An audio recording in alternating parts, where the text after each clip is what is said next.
অ্যানিভার্সারিটা খুব ভালোভাবে কাটানোর পর সকাল সকাল আমরা রেডি হয়ে গেছিলাম পাশের একটা মলে যাওয়ার জন্য।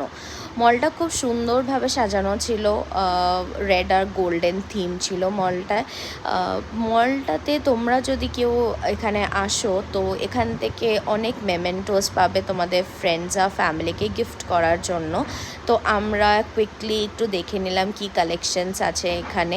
দেখার পরে আমরা ডিসাইড করলাম যে না, এবার আমরা রাস্তায় হেঁটে এক্সপ্লোর করব সিটিটাকে, দেখব যে কি আছে কি না আছে।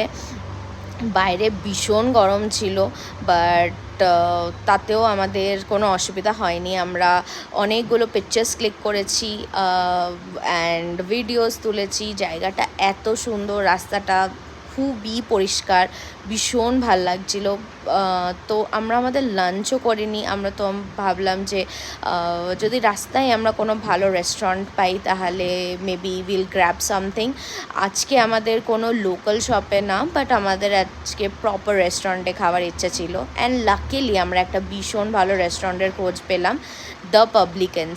It's a must recommended restaurant. আমি তো বলবো তোমরা যেই কেল আসো, ডু ইট ফুড হিয়ার, খুব ভালো। অ্যান্ড আমরা হোটেলে এসে ছটপট করে আবার রেডি হয়ে গেলাম, কারণ আমাদেরকে আজকে ইভিনিংয়ে কেল টাওয়ার, টুইন টাওয়ার আর কটা সাইট সিন ছিল সেগুলো দেখতে যাওয়ার কথা ছিল। তো এটা হলো অবজারভেশন ডেক থেকে আমাদের পিকচার্স। আর হ্যাঁ, ফাইনালি কেল এসে যদি এখানে এসে পিকচার না তুলি তাহলে তো সেটা খুব ইনকমপ্লিট থাকে। তো আমরা চটপট করে পিকচার্স ক্লিক করে আমাদের দিনটাকে শেষ করলাম।